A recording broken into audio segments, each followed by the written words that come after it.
done a couple like this one. You might have seen Critical Drinker's Grift Exposed. Whoa, what? Nothing But Media Xanderhall used one on a stream? This one? That's fucking awesome. Nice. Hell yeah. Based. Damn. Oh god. Oh, here's another graphic that shows it. This is funny. So this is it 2 months ago. Drinkers Chasers, Why Nobody Cares About House of the Dragon. And then Nobody Cares narrative. Genuinely had no idea House of the Dragon had even started. There seems to be no buzz around it at all. The reality, The Verge. HBO calls House of the Dragon its biggest premiere ever with nearly 10 million US viewers. And then he changed the title to House of the Dragon Trailer Breakdown. When reality doesn't support your grift, you have to improvise. This is a very good graphic. God damn. There it is, guys.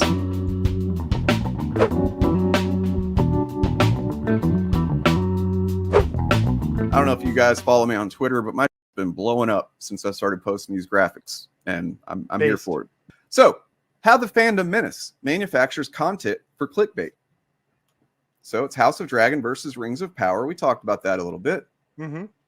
But this is interesting. And thank you. Shout out to Fandom Menace posting their L's, the Twitter account. They do excellent work of like collecting this stuff and debunking and so on and so forth. Before Rings of Power, and you can see here Nerdrotic, Ryan Kennel, quartering. House of the Dragon is woke. It hates white people and men, will fail, etc. Racist, sexist, clickbait. So right here, woke disaster. Showrunner race swapped characters because there's too many white people, which is not what was said, but you know. House of the Dragon hates men. And then, you know, the quartering with his lowest common denominator of these guys, which is pretty fucking sad. They're all really lowest common denominator, but the quartering is just the laziest woke trash incoming. These guys are hanging out in the anti-woke house. This quartering is pissing in that basement of that house, yep. Basically. Yep. So then after Rings of Power, which, you know, of course, is way more of a woke gold mine for them, right? Like and credit where it's due, I guess, but like they're good at this as far as knowing what the thing is they should lean into, right? After Rings of Power debuted, which is like a week or two after, I guess, House of the Dragon, and obviously these are two mega popular shows that are going to be talked about in the discourse and in, most importantly to these guys, in the trending tab, in the algorithms. And by changing their opinions and changing the thing that they're for to be, you know, or against to being for it against the other thing, now they can have both of them in their titles. They can have both of them in their thumbnails. They can have them both in their in their keywords, so in the algorithm. And then they also get the conflict that they need, that they thrive on, right? They have to have conflict. They must. And so it became House of the Dragon destroys Rings of Power. And then they're praising House of the Dragon. No more mention of House of the Dragon being woke. No more mention of any of this stuff up here just a couple of weeks or a month before. No, now it's like they just got wrecked. Rings of Power ratings are terrible. Amazon gets just right. It's not true. It's not. But Amazon gets destroyed by House of the Dragon. And then here the quartering. Look, these are all the same guys too. I'm not just like showing you random examples. So these are the exact same dudes. House of the Dragon destroys Rings of Power in the ratings by the quartering. Then Ryan Kennel tweeting how he liked it. And I'll admit, he did say here, he really thought he was going to hate the series, but he's loving it so far. And then, yeah, you know, so that's actually rare praise. But let's think about the fact that would he have said that if he wasn't trying to shit on Lord of the Rings? Exactly. Would he have said that if Lord of the Rings didn't exist at this point? Probably not.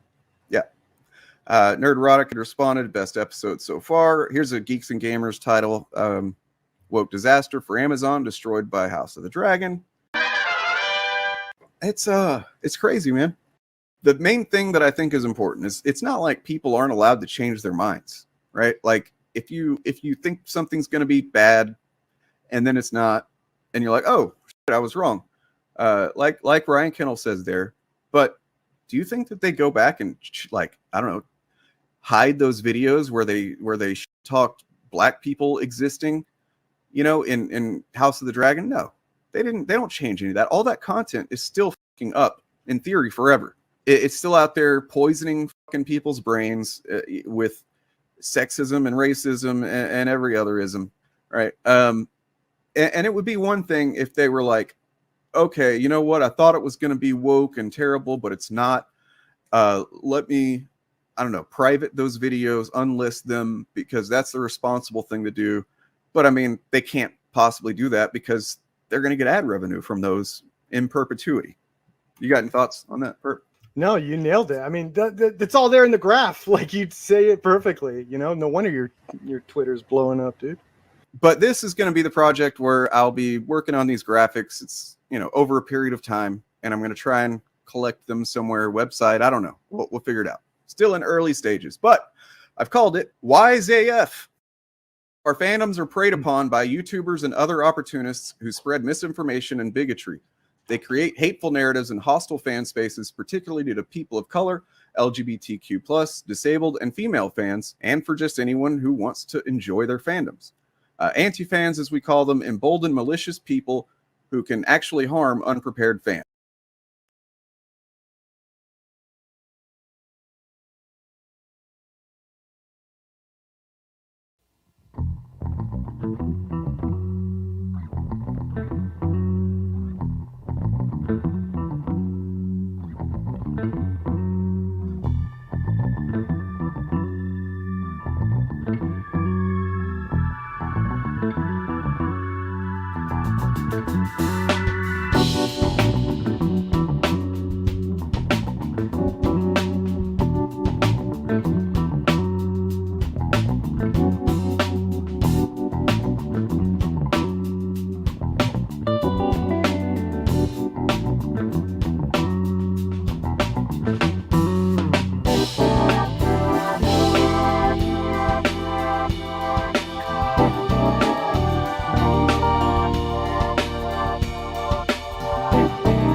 of the children. The only way that you can really stop this kind of thing is to arouse public opinion. It's very upsetting. It has a bad moral effect. Forced adversity.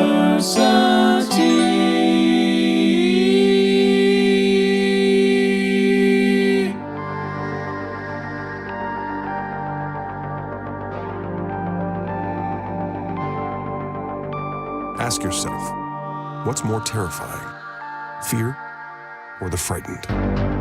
The facts of history and the aggressive impulses of an evil empire. Bad, B-A-D-D, bothered about Dungeons and Dragons. Up yours, woke moralists. Socialism has spread the shadow of human regimentation over most of the nations of the earth. And they're pushing identity politics with this. They 100% are. How do you think homosexuals reveal themselves? And the shadow is encroaching upon our own liberty. I think there ought to be a law against them. Tonight I'm going to show you why. Welcome to the FAP. Nancy used to do that for me. Handsy Nancy, I called her.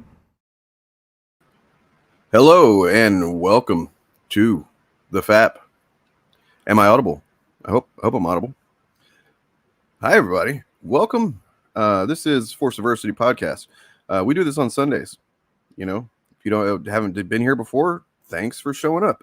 What we do is we look at, people being, a little bit irrationally adverse to something that's actually usually either pretty innocuous or actually pretty awesome. In this case, it's kind of both. So we're going to be talking about Rings of Power. It is, just debuted with 3 episodes the other day. But look, you guys know me. I'm a Marvel guy. I know Marvel pretty well. I know a lot of Marvel stuff. That's where my wheelhouse is. I'm not the smartest nerd. You know what I mean? Like, there are much smarter nerds than me. And those are the people that typically are into stuff like, Lord of the Rings and Tolkien and stuff. One of them, I think, might be Morgan. I know a little bit. I'm not a Lord of the Rings. But I'm like an associate of the Rings. Block manager? Yeah. Of the Rings. All right. Well, I mean, look. I think we do have a Lord of the Rings, though, here. Let's bring this guy on. Bob of the Olde Ways. Whoa! Hello. I'm more of a general secretary of the Communist Party of the Lord of the Rings, but you're not doing much to dissuade those silly ass rumors we were talking about, or those complaints about how communist this show is. It's so communist in the feudal setting with kings and shit. Very communist. Let's see. I just now looking at chat over here. Hey, everybody. Welcome to the madness. We are live now. Thank you. Oh, man, you should have heard us just a few minutes ago. We were just talking about that off live stream. So I'm sure we'll get back to it. We'll get back to it, yeah. Yeah, the problem will be is just trying not to stay, mired in that for too long, because this is about the Amazon, show. The Amazon Prime show that no one's watching despite it being the #1 show on Amazon Prime. Right, it's the #1 show. And I imagine once some more numbers come in, there's going to be one of the most watched things like right now, period. Probably. Yeah, especially since this year it's not competing with House of the Dragon. Right. Oh, were those competing before? Yeah, they were airing at the same time. That's what I mean. It's not airing at the same time this year. But I mean, like, do we look at things the same way anymore with that? Because like streaming kind of makes it to where things aren't necessarily at direct odds with each other anymore. Right? I guess like to play devil's advocate, like I have maybe 2 hours of like TV time a week. Fair. Tops. And so like if 2 things are streaming at once, like there's a priority list. Okay. Yeah. I mean, if you only have so much room for your medieval inspired fantasy, then right. Yeah, I do think that during their first seasons, the fact that they were mostly airing at the same time did probably cut into their performances a little bit. Yeah. In terms of the numbers of people. I made a video about this, so I'm not going to go too much into it. But if you look at the numbers that are publicly available, what happened is that Rings of Power debuted like pretty much higher than anything else that was available at the time. Yeah. And every week after that, it went down in viewership and then it spiked up huge at the end. Right. Which is the normal pattern for a TV show. Yeah. But even at its lowest point in streaming numbers, viewing numbers, comparing streaming to streaming, not overall viewing, on streaming performance, Rings of Power beat House of the Dragon every week that they aired parallel to each other except one. Oh, interesting. So, well, look, all of that really doesn't matter because we're talking about fan fiction here, right? It's not, why don't they just make their own thing? And other stupid narratives, claims that I've seen around in the last couple of years. But you did mention, what do you have, a YouTube channel or something? Is that what you're saying? Like, yeah. Like that YouTube channel right there. Wow. The magic of the 21st century. Look at that. Look at that. Look at that shit right there. Man, you sure do cover this stuff a lot. Yep. Are you some kind of Amazon shill or? I'm applying for the job. If they want to give me money, I'll take it. I'm not gonna turn down free money. But no, I've never been ashamed to say shilling. yeah, right. I would be a shill. I'd tell you, I'd wear like a shirt that's just like, I'm a fucking shill. Right. Yeah. It's so speaking of that, like I think from what I've read, and maybe this is just completely hearsay and I'm talking at my ass, but this is like one of those, like, Jeff Bezos just wants to throw money at this because he wants it on his site and he doesn't really care. Because he just has this cool Lord of the Rings thing because he's a big fucking dork with more money than God. Yeah, this is where we actually do benefit somewhat from a billionaire being kind of cool in one very tiny slice of his personality. He could use that money to pay his employees, but instead he's going to use it to make this TV show. And he's going to do it regardless. He could do both, really. He could do both. He has more money than God. Mm-hmm. And I do think there's a lesson here for Disney with their, like, Star Wars and Marvel shows that they only ever do one season of. Yeah. Bezos has committed to doing 5 seasons of this show no matter what. Right. I love that. The ratings do not matter to him. He does not care. And no amount of chud anger is going to stop it from happening. And because of that, they have the room to let the show grow and develop, into something that people probably want to watch for multiple seasons. Well, just we're not. And like, he knows, he's aware that he once these 5 seasons are done, that's there forever essentially, and it will definitely be gathering audiences throughout fucking time, I imagine. He's not. Yeah, I also think that, like, Amazon Prime isn't just a streaming service, right? Like, that is not the only thing you're buying for your monthly fee.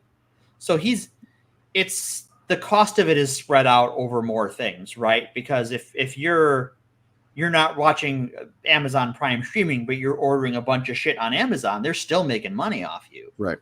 They're not as beholden to their streaming platform as other streaming companies. But at the same time, like, how many famous sci-fi shows have absolutely crap first seasons? And I don't think any of the Star Wars shows have had a crap first season. I think they've been mediocre at worst. Well, this is not the only. That's exactly right. If you look at, like, Star Trek: The Next Generation's first season is terrible. DS9's is terrible too. It's not terrible, but Star it's Trek bad. infamously has, like, really shaky, to say the least, first seasons. Yeah. In comparison to the seasons that came later, I would argue that Star Trek at its worst is better than most other TV shows. But compared to later seasons of Next Generation, the first season is terrible. Mm-hmm. It wasn't really until, like, basically, I think Strange New Worlds was really the first one that I can think of as well. I mean, at Lower Decks too, if you're want to consider that. But, like, Strange New Worlds had a pretty fucking great first season. I would say Discovery had a good first season. It's just it's a little all over the place. Yeah. Yeah. But that's not what we're here. We're in the other direction on the timeline. We're in the other direction, yeah. So, yeah. So what are you? We're going to talk about some of the claims that you see bandied about. If you guys think of anything that you've seen around that you think, like, oh God, I'm tired of seeing them say that about Rings of Power or whatever, let us know. Maybe we can address that. Maybe we already are planning on it. Who knows? I know that I was trying to refresh my memory. If you want, is it called refreshing whenever you're trying to remember what Chud said 2 years ago? It's like reshit my memory. It's checking the compost pile. Yeah. Digging up old trauma, maybe? Yeah, really. and just like some of the ones that stuck out were, there's the rights holding issues, and that's where as I've said many times before, anytime there's a gray area with how an industry operates, entertainment industry of some kind, that's where chuds thrive. They're gonna, for instance, in comic books, whenever you've got us changing readership, changing demographics, changing publication methods, changing distribution methods, and that causes, people are consuming comics more in like collected editions and not single issues and stuff, and then those single issues go down in number sold, and chuds are like, well, look at all the comics, they're not selling. That, for example, and another one being COVID, post-COVID in the movie theaters. People changed the way that they watch movies and shit, and they're like, oh, look, none of the movies, all the movies are woke and bad. Well, and not only that, but like with comic books, you have graphic novel sales includes original graphic novels, collected editions, and manga in the States. And so it's just like, oh, well, all the graphic novel sales, that's just manga. And you can tell that to an idiot who has no idea what the comics industry is, and they'll believe it because they don't know any better. That's not on them. But like, why do graphic novels sell so much? Well, because it's a bunch of different things that a bunch of different people like, including young adult fiction, which sells is DC's like hotcakes. Biggest seller right now is fucking YA stuff. And when it comes to television shows and streaming, an increasing number of people are waiting until the entire season is available and then binging it rather than watching it every one episode every week. Well, I don't blame anybody for doing that with these Disney shows, whether it's Marvel or DC or Marvel or Star Wars, because they're like 30 minutes. Yeah. Well, they're also that's the model that adding the shows a lot of times like a TV show anymore. It's very much like, and I think that's what some of these streamers need to do is kind of get back to that model of a self-contained episode. Sure, you can have some carryover here and there, you know what I mean, like that you pick up in the next episode, but just making it like an extended movie tends to not work so great. Yeah. You were saying, Bob? I was going to say that I forget my actual point, but I'm sorry. I'll just add that, if they are going to insist on serialized storytelling, it's better for streamers to drop an entire season at once if they want to drive up engagement than it is to release on a weekly schedule, because people are just not down with cliffhangers anymore in that way. If it's episodic, like something like Strange New Worlds is mostly episodic, then a weekly release schedule helps drive engagement because it's a standalone story. Yeah, it's also a longer episode though. That's a full hour of television. Yeah. Like, and I think Rings of Power is like that too, where the episodes are a little over an hour each.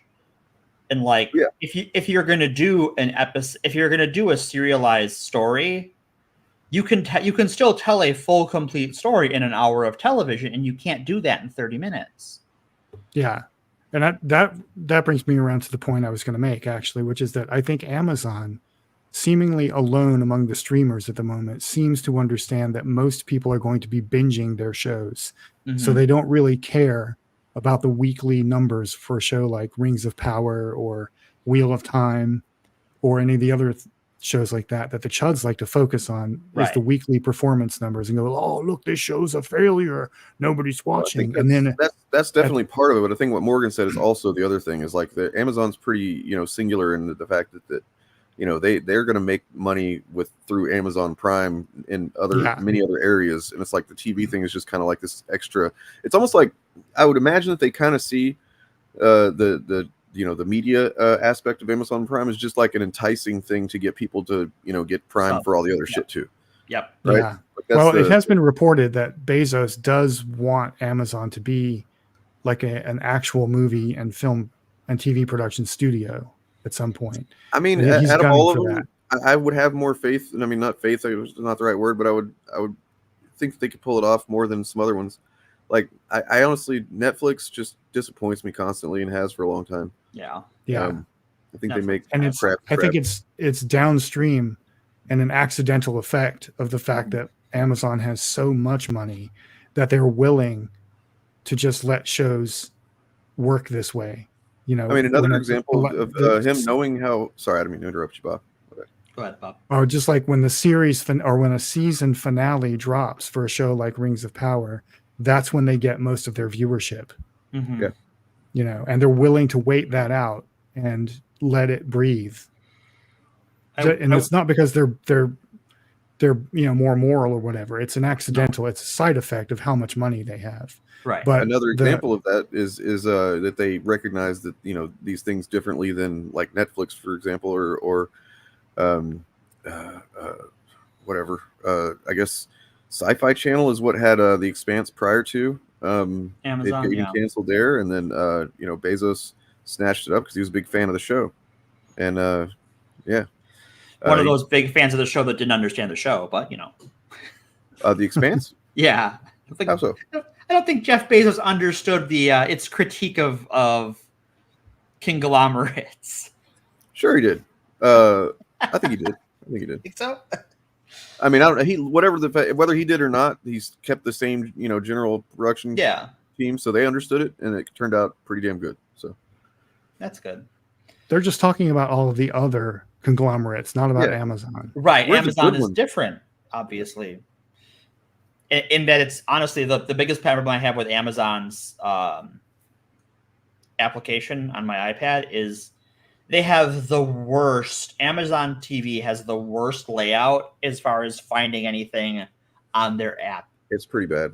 Their UI is terrible. It's however so bad. They do include like their CBS thing, and I can like basically run several other streaming subscriptions through Amazon if I want to, as well as host movies there. So in a way, it kind of does have some benefits, but just overall, it is a fucking mess to get through. But what other streamer definitely is they're trying some stuff lately. And I'm just doing this because I wanted to show this at the beginning of the stream and forgot to. Sure. It's uploaded on my channel, but it's only a minute long. We got a new shill tune. Woo, shill tunes!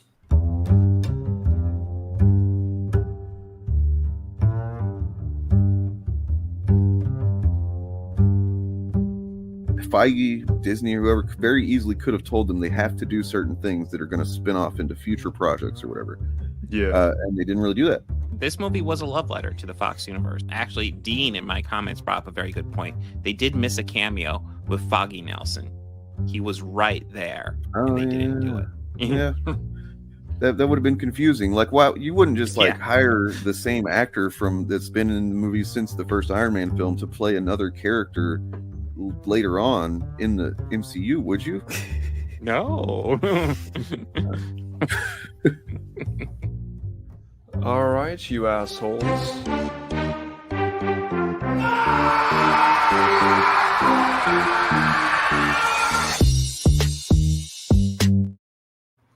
Yeah, they're trying some shit, Disney.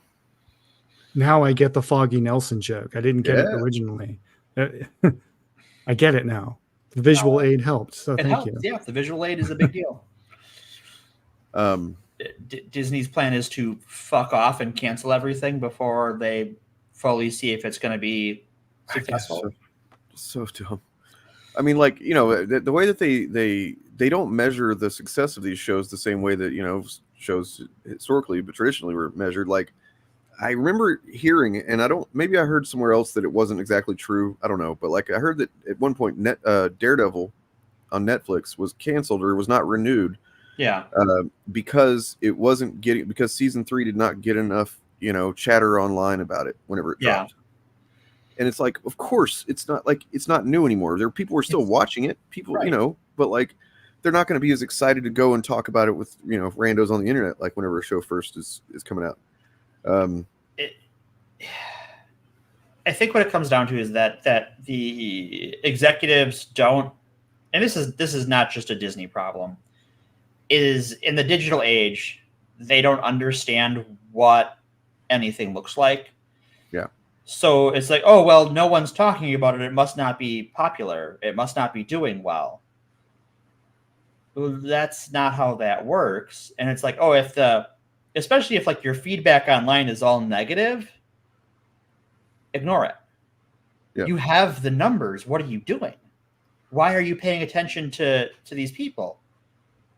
Why don't would read you the ever do that? comment you studios. Have the numbers. It's the studio version of reading the comments. There's like, just don't do it.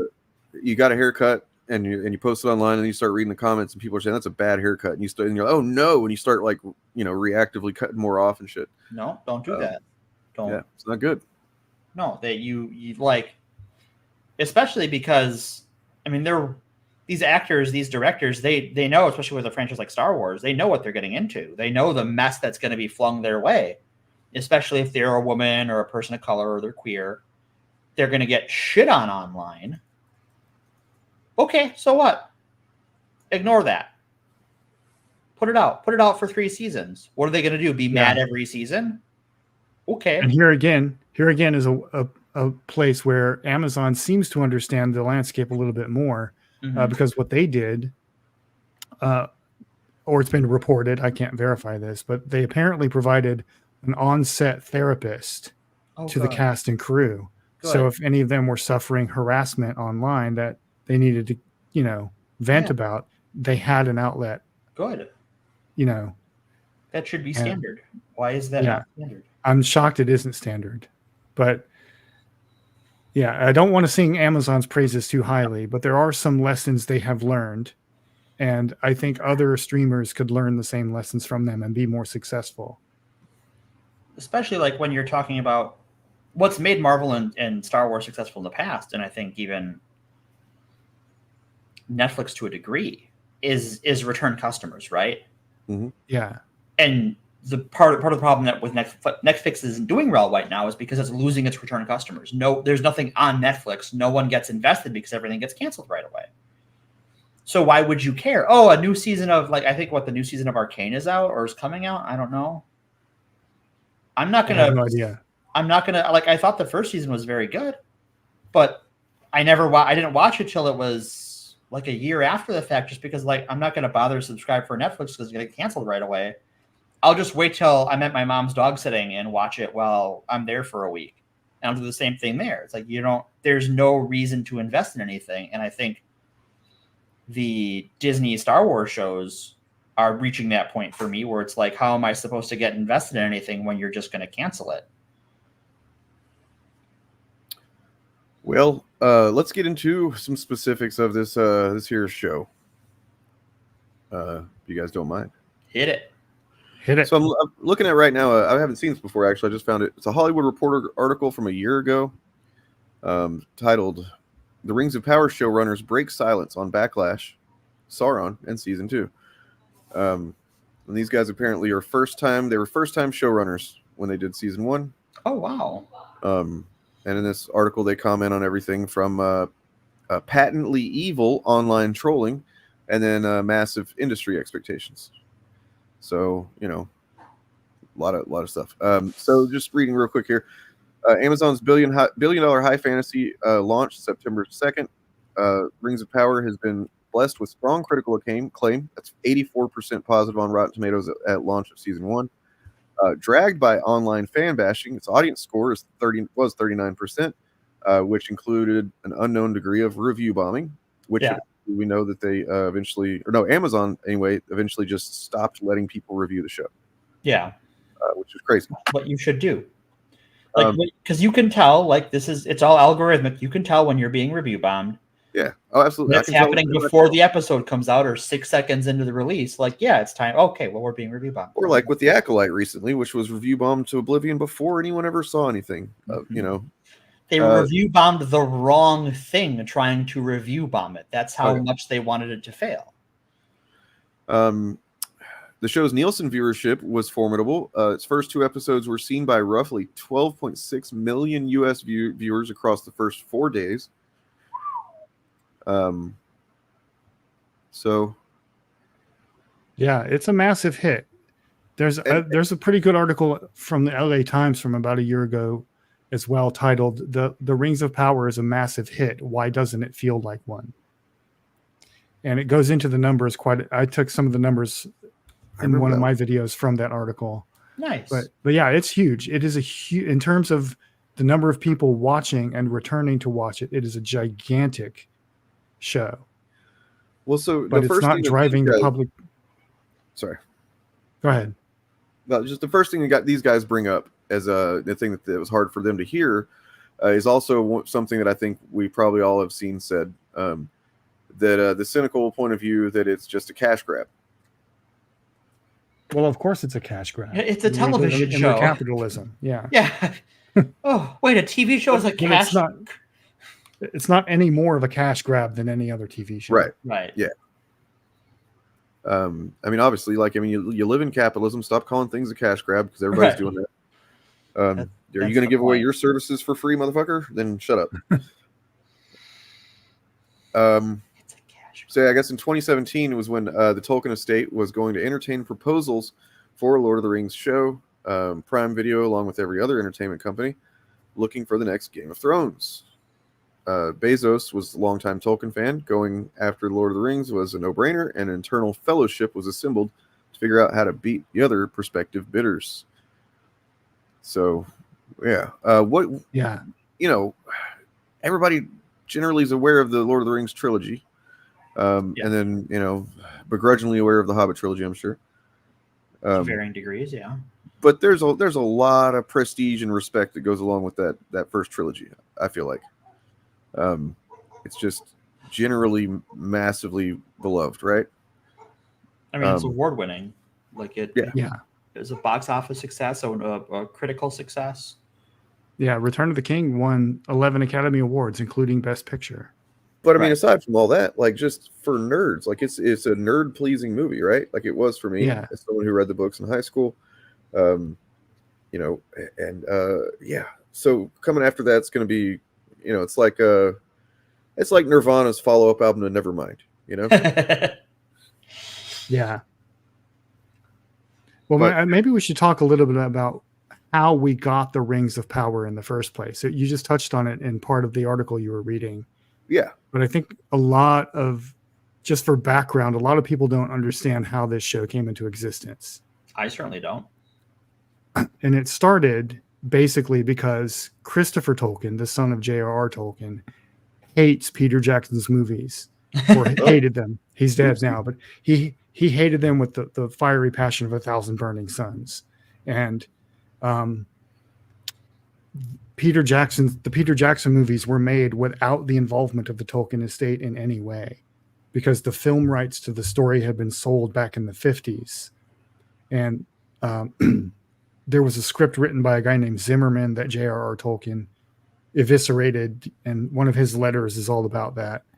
And so a live action movie never got made, and the rights for the film adaptation passed through several hands over the next decades, and Peter Jackson got to do them in 1999 and release them in the 21st century. And the Tolkien family had no involvement in that process at all. And I'm sure that's part of why they hate the movies. I think they're too hard on the movies personally, but I think that's part of it. But it's also part of it is that they felt that the philosophy behind the movies did not reflect the philosophy behind the books. So they sued Warner Brothers in 2017 for copyright infringement, because Warner Brothers started producing ancillary content like video games based on the movies that they had made. Right. And Christopher Tolkien used that as an opening. Right. And they didn't sue in 2017. They settled out of court in 2017. And part of that settlement was that the Tolkien estate gained or retained most of the adaptation rights for most platforms other than film. Warner Brothers retained the film rights to The Hobbit, The Lord of the Rings, and the appendices to Lord of the Rings. And the Tolkien estate kept everything else. So immediately upon that settlement being announced, Christopher Tolkien personally began the process of shopping around the TV rights, and the streaming rights to The Lord of the Rings to all of the big streamers who were looking for the next Game of Thrones. And Amazon won with a pitch about doing a show in the second age of Middle-earth. Apparently the pitches from Netflix and HBO horrified the Tolkien estate. One of them was pitched as we'll make it like the MCU, and another one was like a bunch of young Gandalf and young Aragorn and young Well, we kind of So- are getting a little bit of that, aren't we? Like A little bit, yeah. A little bit. So the Tolkien estate liked Amazon's pitch. And I think it's important for people to understand that all of this began through the agency of the Tolkien family, not through Jeff Bezos or anybody else thinking he was going to go out and pound on their door being like, give me some rights, give me some rights. Yeah. Give me them rights. I mean, he was, but he didn't start the process. And so Amazon won that bidding war. They paid $250 million for the adaptation rights. And the pitch that they made was for a show set during the Second Age of Middle-earth, which would be the story of how the Rings of Power were made and so on. And the problem they ran into for adaptation is that they only got the adaptation rights for The Lord of the Rings and the appendices, not for the Silmarillion or the Unfinished Tales or any other form of Tolkien media. So they had to work within that arrangement, and the Tolkien family or the Tolkien estate, which is a legal entity, retains veto power over, I think, every single creative decision on the show. So they're working in consultation with the Amazon production team at every stage, and everything you're seeing in the show has been done with the active involvement and approval of the Tolkien estate. Wow. So this whole, like, they've gone rogue. They're shitting on Tolkien's grave. They're going back on what they told Christopher Tolkien they were going to do back in the day. That's just not true. That's a lie. Yeah. And to be fair, the surviving members of the Tolkien family are not J.R.R. Tolkien. So they're obviously going to have different opinions. Sure. And different interpretations of his work. So it actually is good already. They already got good. They did. Yeah, that's the whole... Yeah. That's the thing. The show is good, and it has always been good. And I mean, obviously, that's a subjective statement. Yeah, sure. Statement, well, I mean, even whenever it was, in my opinion, it was slow for the first several episodes. Yes, but it was a good slow. What it was doing was like taking its time, laying groundwork for a story. I think if there's somebody that doesn't have the attention span for, and I'll be honest, sometimes I struggle with it, especially those first few episodes. But still, I recognize my own bias in that, and I'm gonna be like, yeah, it's not the show's fault that I fucking, have a fucking ADHD brain. But yeah, as far as I think what they're trying to do there is evoke the feeling of reading the books, because the books are very slow. Yeah, and want you to linger on the description of a chair or a particular tree. That's what makes it feel so fucking lived in. Whenever that's why there was so much to work from that Peter Jackson worked from, as far as like set design and stuff like that. Yeah. Well, and I think that like you that's sort of the benefit of having a second season is that like the beginning of Rings of Power is slow in the first season, and I think the Harfoot story takes forever to go anywhere. I think that's my least favorite story in the first season, even though I like those characters individually. I think just their plot was not great. But with season 2, it's like, here's your recap and you're off to the races. Things are happening immediately. Yeah. Season 1 was setting all the chess pieces in place. And now we're going to start to see them move around. Right. Yeah. Which is like, you don't need to rush the ending. There's no reason to. We know how it ends. Wait, what do you mean? Well, it's the Second Age. The rings like bring everybody peace and happiness, right? Right? Yeah, not. I mean, eventually, sort of. Yeah, I guess so. Yeah, in a way. That is Sauron's goal. That is Sauron's goal. And eventually, he's brought to his final peace. Yeah. And yeah. So let's see. All right. So one of the let's go ahead and get into characters, because I think that's probably the most common thing still to see people cranking out garbage content about Disparu. You know, think and he there's did one his channel character in yet? particular that just seems to get the brunt of all of the blame for everything. Like literally, there's thumbnails of like it's all my fault, you know, things like that. Which I mean, I guess technically in the narrative it kind of is, but like yeah, it's kind of stupid to view it as if like you don't like her for that. You know what I mean? But yeah, Galadriel. Nerwin, man maiden, as Tolkien called her. I just don't understand, like the you know, people like, well, just look how she was here versus how she was here. And I'm like, yeah, you'd think that maybe 2,000 years of experience, like, you know, might change. more than that. Is it more than that? I'm talking about between the two. Yeah, I think it's more than that.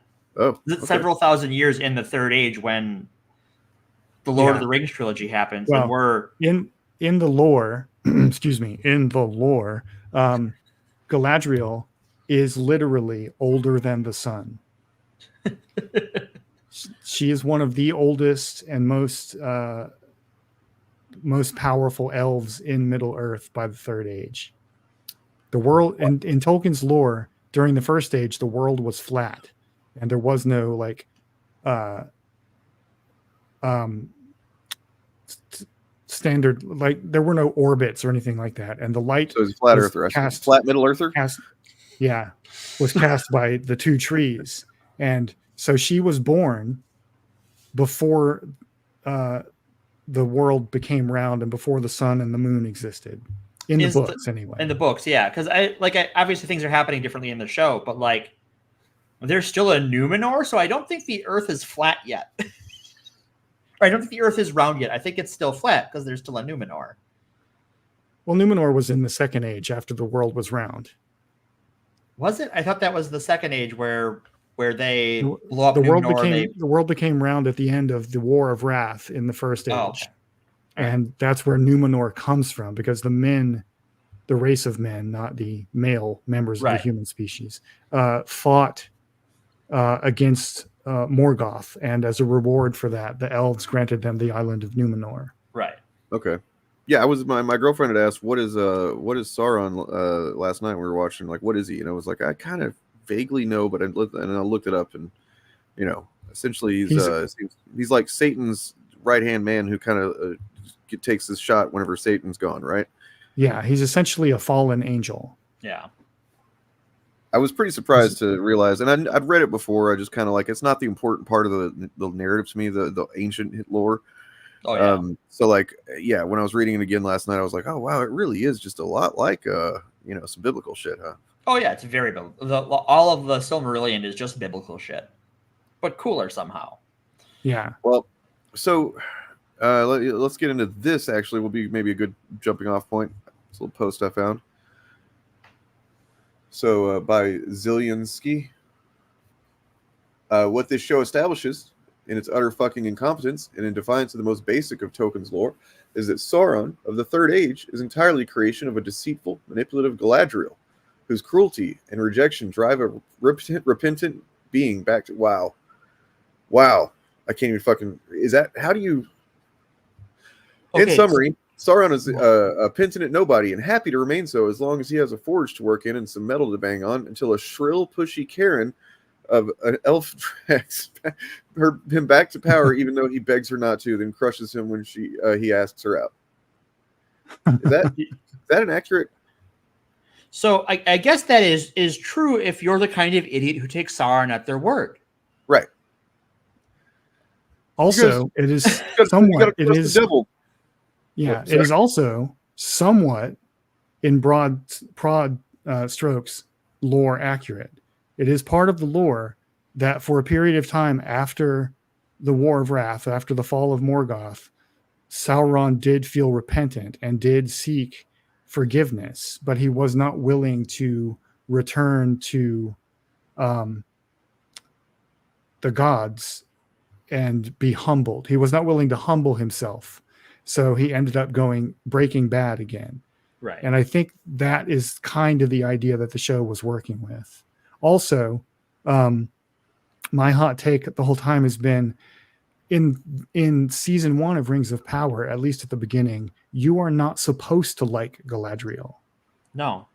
So all of the people who are mad at her are having exactly the reaction that the writing wants them to have, and they don't get it because they lack media literacy. Right. Well, and also they lack the understanding that they're misogynistic as well. So it's like if they don't like a woman, if they don't want to have sex with her, then she's just some kind of evil, angry, shrill, and that she has no value. That's the way they see it. So. No, she's an asshole. Like, she's a good character, but she's not a likable one. She's an asshole. She's self-important and vindictive and kind of short-sighted. It blows my mind, though, that even if you were just a fan of the Lord of the Rings films, you can see that there's that aspect of her in that one moment. You all know what I'm talking about. Right. Like, that doesn't come from nowhere. The ring didn't make her be that way, like, out of nowhere. There was some part of her that, that popped out whenever she fucking saw that ring. And well, and also the Elven rings don't have the Sauron taint on them. That's the other rings. But hubris is still hubris and power is still power. So there's still plenty corruptive all on their own. Yeah. Because and Galadriel, again, this is coming from the lore. If you read the Silmarillion, Galadriel was extremely prideful, and one of her goals in coming to Middle-earth was to establish a realm of her own to rule as she saw fit, which she does eventually. Yeah. And peppered throughout that backstory are little tidbits like she looked upon the dwarves with the eyes of a commander. And it's all there. It's all there in the source material. Right. And I mean, just in the show, it's pretty clear that she's traumatized heavily. Yeah. And she's kind of acting based on that in a lot of cases, and like the wanting to basically avenge her brother, and it's kind of blinded her to things. And like, I mean, perhaps if that wasn't the case, then she might not want to kill Sauron in the first place, but like she might also have not been blinded to what was going on there. But then she wouldn't have been a character. That's the thing, is like, right, you can't fault a character as if they're like a bad person this way because of a trauma, right? Like, it's that thing you can that fault people them, do. but like you should. Sorry, go ahead. It's the thing people do when they assume that the characters in a thing, whether it's a game or a show or a movie, what have you, a book, assume that the characters in that story have the same knowledge you do as the reader. Yes. And we all know how it ends. We know where she ends up. We know where Sauron ends up and Elrond ends up, because the Lord of the Rings is not a new book. It's been out for just a little while. I mean, also, hold on. Going back to this, it's like, is this implying that, like, even though she wasn't attracted to him, she should have just like banged him anyway? Like, you know what I mean? Like, yes, that's what they're rejected him. How dare she reject him? Look, he's a perfectly good mate. He doesn't he doesn't try to like win her affection for the evening with like a cute date and a nice bottle of wine. She's like, how would you like unlimited power and to rule the world? And she's like, excuse me? Yeah, right. Yeah, exactly. And I personally have a problem with the take that this is a romance story between her and Halbrand, who we now know to be Sauron. Yeah, I mean, that's a valid read of the situation, but I don't think it was written that way. And if these two characters had been the same gender and nothing else had changed about them, they wouldn't see it that way. Yeah, it wouldn't be seen as a romance story. No. The romance in the show is Elrondr and Bronwyn. Right. Until that shuffles off in season 2. Yeah. By the way, we are going to be spoiling, imagine, some of the definitely season 1 to a degree, and then season 2, what's out so far. Mm-hmm. So here's the second part of this, and it's just a continuation of that. It's just this faulty logic at its foundation. So anything that's said based on that foundation is going to be stupid and wrong. Sauron didn't plan for Galadriel to somehow convince Numenor to send ships to Middle-earth. He didn't. So what? So like rule 1 of being a good villain is adapt on the fly, right? Like You just push your pieces and you see where they go. You don't have to control. You don't have to micromanage your villainy. And as far as getting stabbed and getting an infected wound, like that's a temporary problem for him. He will get better, even if that body dies. He is Sauron. He'll be back. As we see in the first episode of season 2, he's gonna be okay. I mean, just that he is Halbrand and not Sauron. Like, we already know he has died and come back once by the time he is injured. This is inconvenient, not a permanent problem for him. Well, so is it true? I can't remember. Is it true that he's lanced or stabbed by a lance off screen? I forget. I'd have to go back and rewatch it. Because that would make me question if he was actually stabbed by someone else or not. Yeah, I don't remember, honestly. Or if maybe Bill was part of his plan. You know what I mean? Like, get some sympathy. You know. I think it's clear in the first season that he's putting his plan together as he goes, but he has a goal in mind. Right. And I think they're also playing with... He wouldn't have kept it from her the entire time. He keeps his real identity from her the entire fucking time and paints this whole narrative and stuff like that. So clearly he's not just completely innocent throughout the season. No. Right? And once you know that he is Sauron, I mean, I think I figured it out pretty quickly, but some people apparently didn't. Once you know that he is Sauron, if you go back and watch the first season and pay attention to everything that he does, it's incredibly subtle, but you can see the manipulation from the second that they meet. Right. Yeah. And I think with the opening sequence in season 2, episode 1, I read it as he is still toying with the idea of breaking good. And then he meets Galadriel and is like, all right, well, fuck it. Obviously, the fates have plans for me. Right. So I'm just going to lean into this. I'm just going to pull this thread and see where it goes. Yeah, because I think with episode 1 of season 2, I think it's pretty clear that he wants revenge on Adar. Yeah.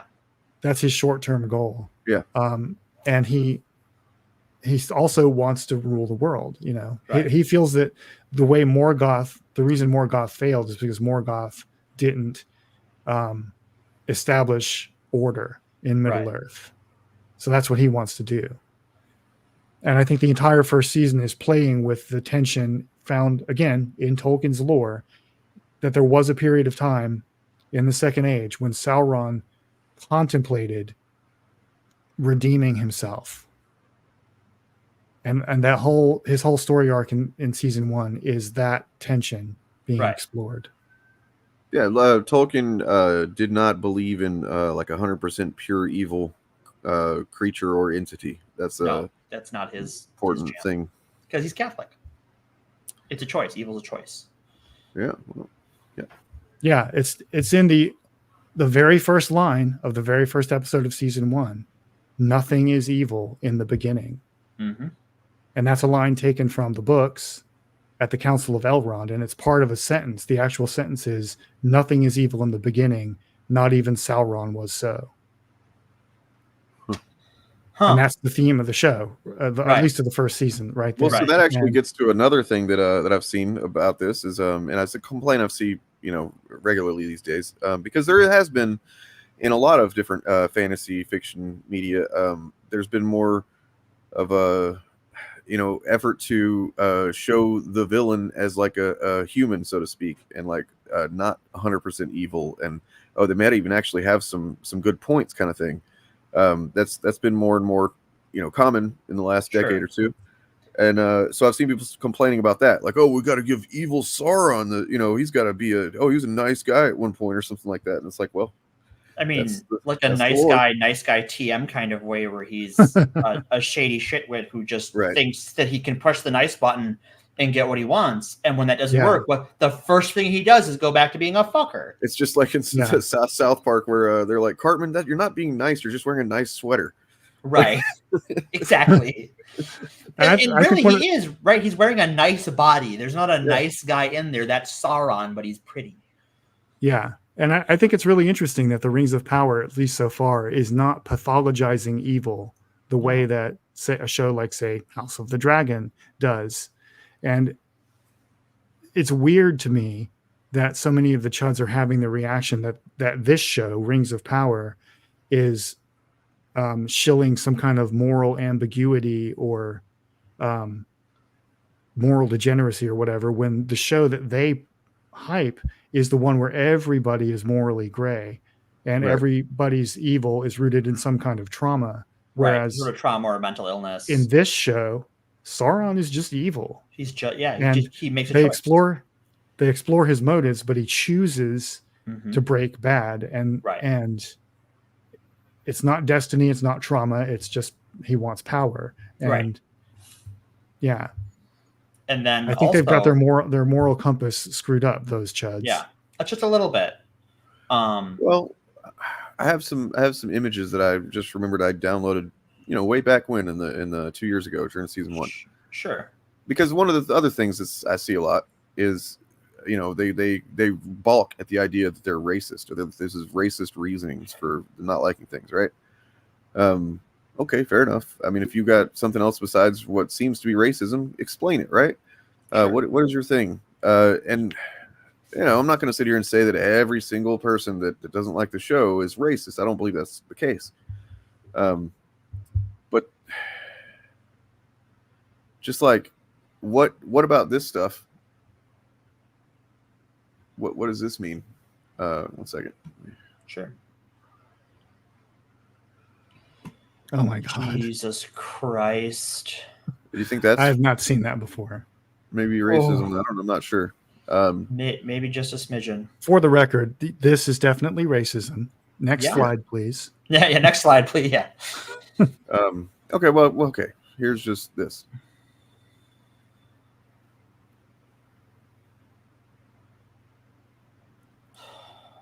Wow. Also racist. Yeah. Yes. I'm glad I got the council to look over these and double my certainty here. Okay. Here is this is a Movie Bob responding to a tweet that says, "Africa does not exist in Middle Earth. Where exactly are all these black dwarves and elves coming from?"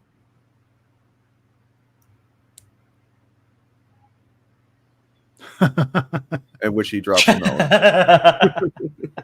Yeah.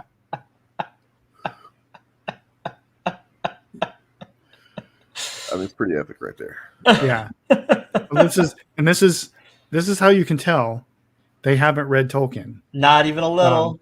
Because one of the conceits of the Lord of the Rings universe is that it is our real world in a distant time in the past that has been forgotten. Right.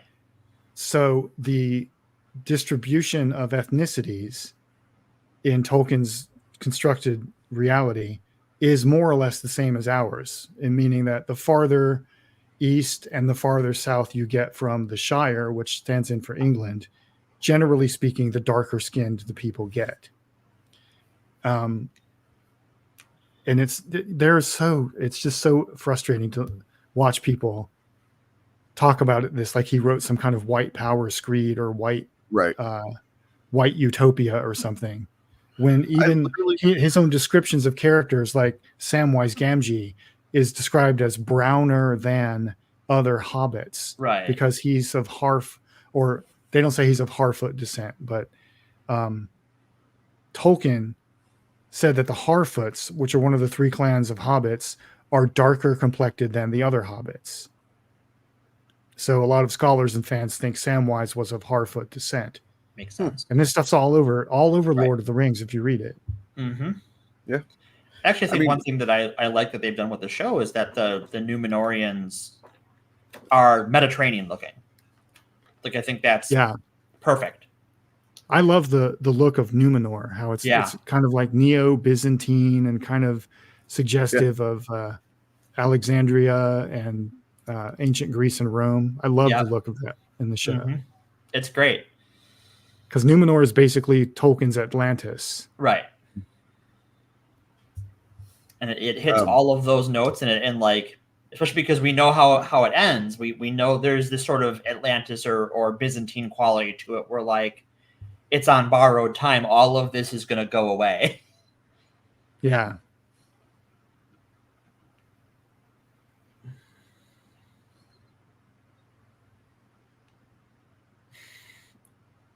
Who is this person? Oh my god. I mean, Stuart all I know Oswald? is that I'm not surprised he's a crypto guy. You know. Yeah. I remember watching this video back whenever I first saw this thumbnail. I was like, oh my god! And I listened to a little bit of it, and you know, these guys are way too confident for how fucking stupid they actually are. But I mean, I guess They're those very go hand in stupid. hand. So not to plug you know, myself too much, but I do have a video on my channel specifically devoted to the depiction of race in the Rings of Power. Nice. And how it's at least so far it is completely consistent with the Tolkien's lore without changing the lore in any way. Well, and all people have to do is pay attention to the geography of Middle Earth and where things in the story are happening, and the descriptions that Tolkien gave of the people who live in those parts of the world. it's That's just all you like have to to me. do. I mean, I'm sure there are ways to, you know, that could look into it and go, oh, that supports that, and I have no doubt that's right. It's just to me like, if I'm spending a bunch of time rejecting the very possibility, right? You know, I just think it's kind of stupid. There's two ways to come at it. The first is through lore, which, you know, we've talked about, but the other one is just the moral argument that people of color and queer people and other marginalized folks have an inherent human right to participate in all aspects of society as their full selves. And if that means we have to change the rules and conventions of society to accommodate that, then that's what we do. And that's enough. That's enough to justify putting. It's not just white people that say that. There's black people that also agree with them. I remember this one pretty clearly going around. Okay, but Legolas holds his bow sideways in both movie trilogies. So the fuck what? And also, that is a legitimate form of archery. There's multiple grips in archery, and that's a legitimate form. It's used a lot by Native Americans and Mongol societies. So horse archery. Like this guy, Brotep, the inward nerd, you'd have some internalized. Oh, he's a hotep. Okay, all right, I understand now. Arendir is one of my favorite characters on the show. Honestly. I describe him in one of my videos as one of the elfiest elves who ever elfed. He is so very elf, but I think if I'm picking favorite elves, it's my boy Elrond. I love Elrond in this. I do too. By the way, Bob of the Olde Ways channel is linked in the description. It always is now. It is a mainstay fixture. And you should subscribe. Yeah, I have a playlist that covers all these things, like every major chud argument in a big picture way, like the race argument, the Guy-ladriel argument, the moral degeneracy argument. All of that's in there.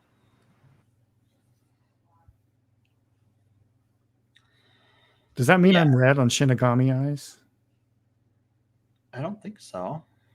I can check. Huh. What is making you think that? I see a red button there that I don't see when I look at my own channel. Oh, sorry about that. I had a phone call. Yeah, I've got a extension thing that lets me look at stuff. Don't worry about it, man. Don't worry about it. Yeah, we'll get there.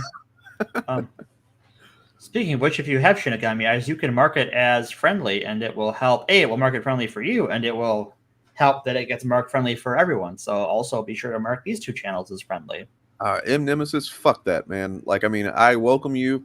A white man, you know, with all of my authority, I have none. But, you know, seriously, fuck that shit, man. Like, if you're interested in something, get into it. Yeah. There's a really in the cosplay community, there's a relatively famous black cosplayer who is super into Lord of the Rings, and he does cosplay as Aragorn and did a photo shoot with it's great. He looks great, and he's been mostly embraced by the Lord of the Rings fandom community, but of course there are some assholes out there who drag him. But he used to be all over Twitter, but I don't know if he is anymore because I'm not there anymore. But yeah, fantasy has a whiteness problem as a genre. Yeah, for sure. But there are authors from who are not white who are working in the medium now and are doing really, really great work, like N.K. Jemisin and I can't think. Now I look like the clueless white guy. But yeah, there's lots of up and coming writers in the fantasy genre who are writing fantasy rooted in cultures that are not white medieval Europe.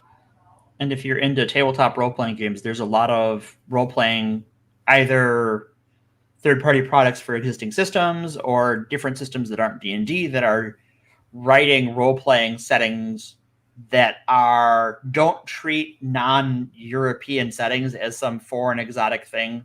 They're written from the perspective of being in that place rather than, oh, look, that over there is so foreign and weird. It writes it like any other fantasy setting. Yeah. It treats it with that it's interesting but not exotic. And the authors I mentioned, I only mentioned one by name, but some of them are winning awards. Like I think N.K. Jemisin is the first, maybe the first person, but definitely the first Black writer to win both the Hugo and the Nebula awards for fantasy in the same year. And Rebecca Roanhorse is another one. There's plenty of non-white and non-straight, etc. fantasy writers.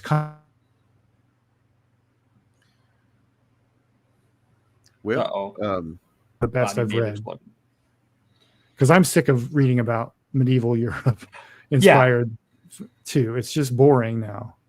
We've been there, done that, you know. Especially when like so much of 21st century fantasy fiction has been inspired by the Lord of the Rings movies.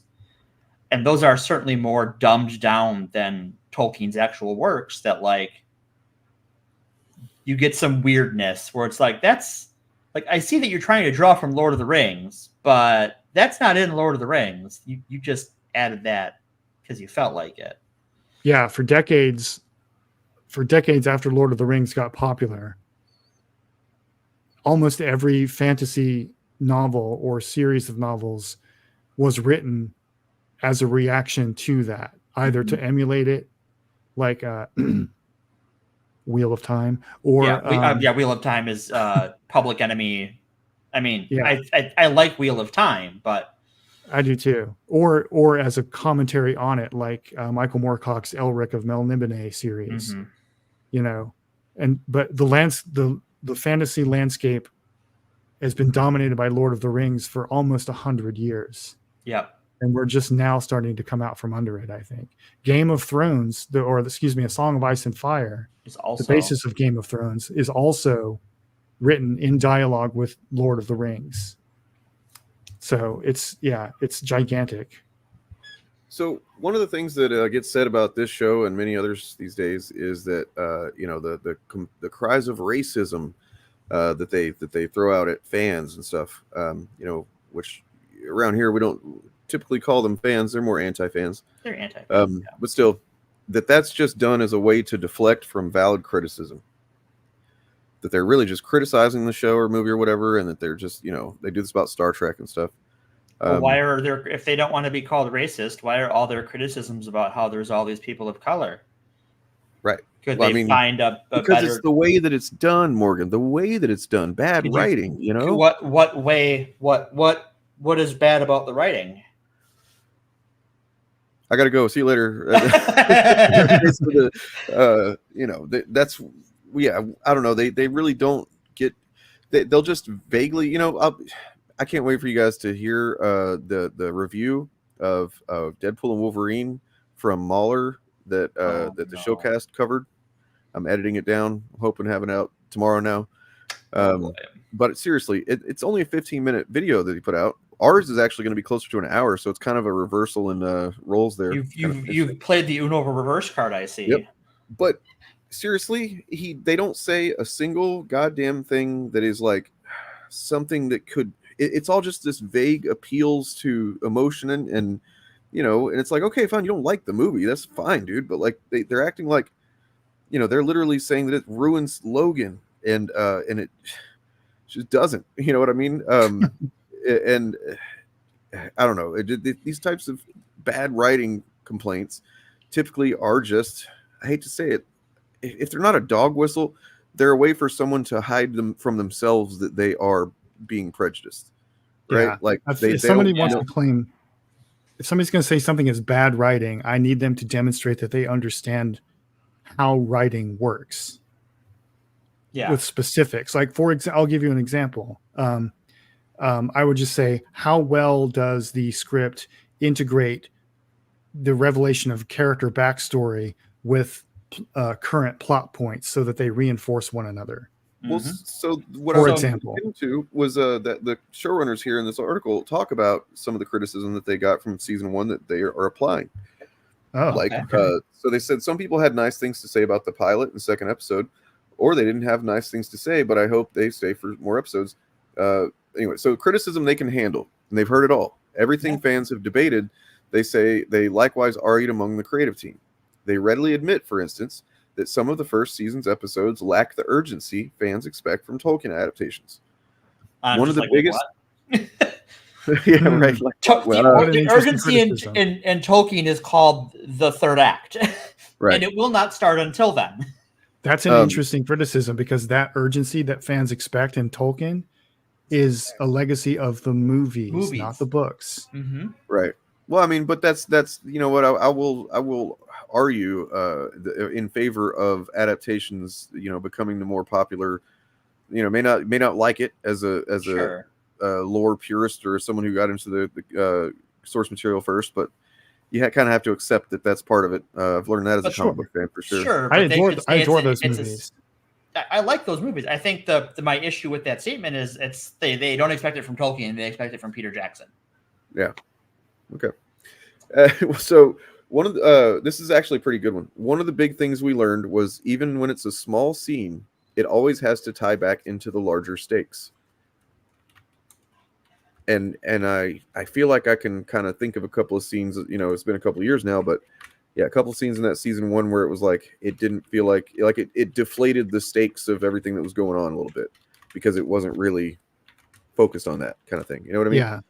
Yeah. I have criticism. I've built a whole channel around defending the show, but I do have criticisms. None of them were deal breakers for me. Right. And one of them is that a lot of the first season feels to me like an extended pitch deck aimed at the Tolkien estate to get them to agree to open up more bits of lore about the Second Age from sources outside the ones that the rights agreement allow them to have. And it appears to have worked, but that was what so much of the show felt like. I liked it. Yeah. I think that it was a very, very good pitch deck, but it was still felt like a pitch deck. McKay says there are things that didn't work as well in season 1 that might have worked in a smaller show. It has to be about good and evil and the fate of the world, or it doesn't have that epic feeling that you want when you're in Tolkien. Again, Tolkien start even the Jackson movies, right? They start in the Shire. The stakes are, I don't know what's going on. Well, I mean, that's where it starts, but it doesn't ever go back to that. You know what I mean? Right. But you have to escalate. It escalates. The Fellowship of the Ring movie opens with the prologue about the end of the War of the Last Alliance, right, against Sauron. About so which, by the way, far from your mind, right? Like about which, by the way, several details of that depart from the lore in significant ways. Yep. But we won't get into that right now. Maybe later. But I think to give, like, if I was going to say for any anti-fans listening to this and are like, give an example of what you mean by good writing and bad writing. Okay, I will. And I would give them from season 2. So you guys want good or bad first? I know what your bad is. Go with good first. All right. My good is the writing around how people talk to Elrond. The other elves talk to him in a very specific way where they're all always kind of talking down to him. Yeah. Yeah. And he, like, of the elf main characters, he's the elf main character that is both younger and has shorter hair. It makes him stand out. Yeah. He's a half elf. And related to that, yes, he is a half elf. And related to that, I really like the writing around how people are talking to Galadriel and how she is talking. about what she's been through, because they immediately make her take responsibility for what she did. Yeah. Yep. Everyone's like, she what did doesn't you do? shirk it. Right. Yeah. And she owns it. You would think that Chuds might get on board with that, right? Like, Yeah. You would think so, but not so much. Like a lot of it is driven home through cinematography too. Like I've noticed, I've watched like the 3 episodes 3 times now. Damn, son. There's a lot more shots of her from high angles, so it looks like we are looking down on her, and she has been diminished in our eyes, like way more than ever was done. And throughout the first season, she was usually shot from a low angle, so she looked bigger than life and looked like she was looming over us. Right. And they've completely reversed that cinematography, and they're really making her. They're tearing her down, which is, I guess, what the Chuds would want. So I'm confused why they hate what's happening. And they do an interesting thing where they're tearing her down, but they have put her in this position of power with the ring. Yeah. And she's one of the 3 ring bearers. And it's like, cool, we have all this great power now, and it's all wonderful and pretty, but she's also the one, like, who is, we're seeing from her point of view that, like, oh no. Something isn't right. Something, this is not going according to plan. Yeah, and this is a change from the lore that I think actually works for dramatic tension in the show. Like in the lore, the elves knew that Sauron had no involvement in the creation of the 3 elven rings of power. Right. They all knew it. It was never in doubt, and they just went with it. And it didn't become a problem until the one ring was created, and so forth. Whereas now it's unclear to the elves in the show, especially to Elrond, whether Sauron's influence is on the rings or not. So it's completely understandable. Knows. Yeah, it's completely understandable why Elrond is just not having this. No, Elrond is the one person who's like, this is crazy, right? You're all insane. Yeah. You have all lost your God's damned mind. Well, and I like that. I like how he... But even in the last, this is going to be a spoiler for you, Dane. In the last episode, Gil-galad is starting to come around to Elrond's way of thinking that, like, something is wrong here, and I'm going to put you in charge of figuring out what's going on. Yeah. And I like that, like, it's sort of, and I think this sort of sets up, like, when Galadriel eventually ends up in her own place, and, like, we don't really see her interact with the elves in Rivendell. She's off in her own little land, and that's all well and good, but, like, very clearly she's sort of on her way out again, and Elrond's kind of ascendant. Now my bad writing is the show does one of the things I hate. It says the title of the thing in the show. It refers to someone as the Lord of the Rings, and I cringed so hard I got a cramp in my leg.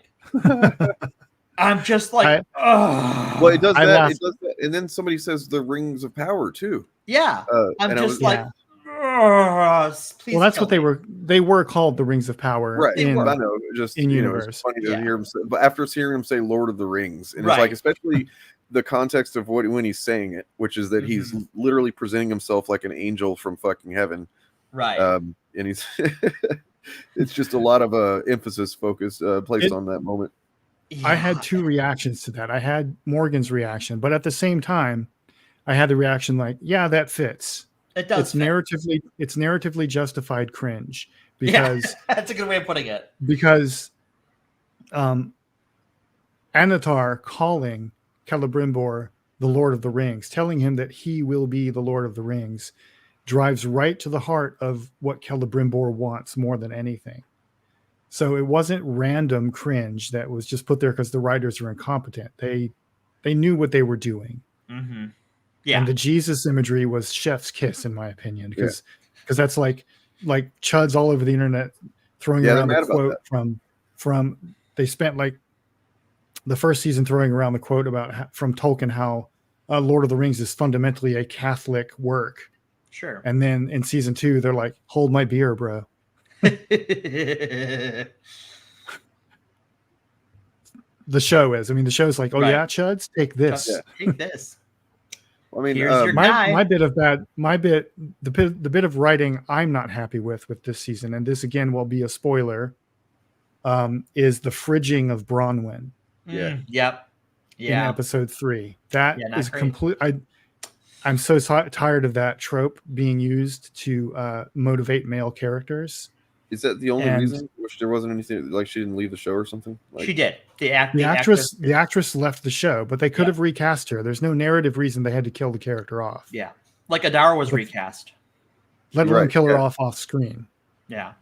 They recast a few people, and that's true. So like they definitely fridged her then, because they recast Adar because he has a purpose to serve, but so did she, I presume, and this is the purpose they chose for her to serve instead. And it sucks. Yeah, it has turned one of the most interesting character dynamics into the worst. Now I'm willing to let it slide for now, because I trust that I like everything else about the writing of the show overall. So I trust that they're going to do something interesting and watchable with it.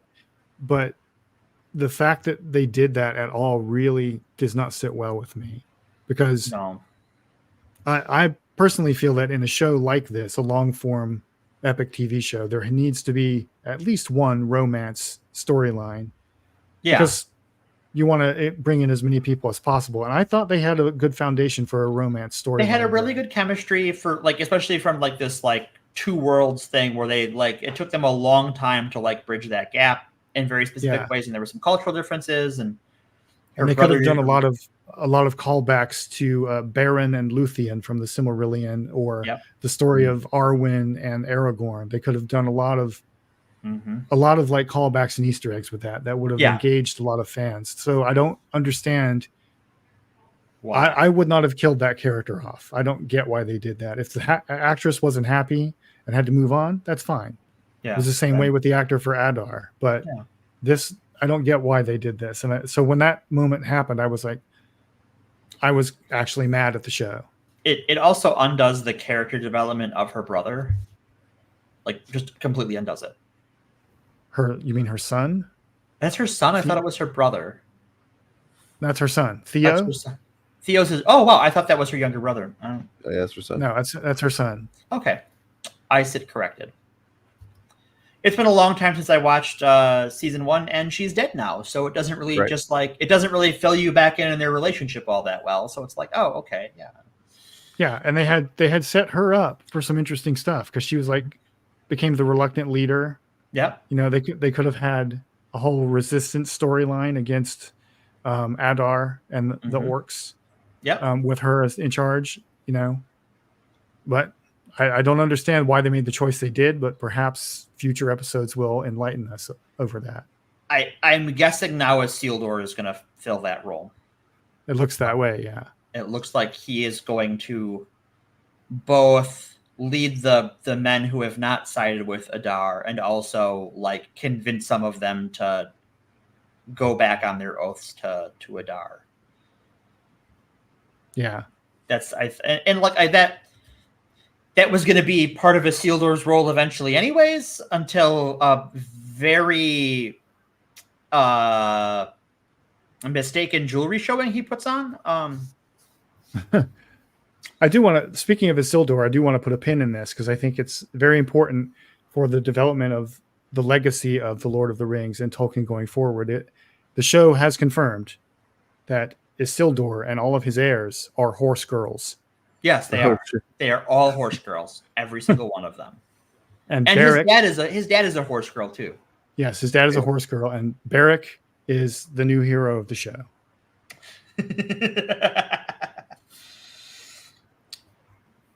Well, yeah, that would make I think we kind of knew Aragorn was a horse girl, so that tracks. He comes from a long line of horse girls. I wanted to address a comment from way earlier. I don't even know if this person was still in chat, but there was this. So why wasn't House of Dragon review bombed? Just as woke. Now, first, from my perspective, just as woke. What do you mean by that? What the fuck does that mean? I don't think that's even something you can quantify, so it's just a nonsense thing to say. What does woke mean to you, and how do you measure it? 1, 2. Why do you expect review bombers who have short attention spans and get their opinions from YouTube to have anything that resembles consistency? Yeah, Well, so there's actually a bit of this in the Hollywood Reporter article. So Amazon claims there's a coordinated effort to attack the show for daring to diversify Tolkien with strong female characters and people of color. Quote, the hardest part for people on the cast who have had things related to them privately that are just harmful.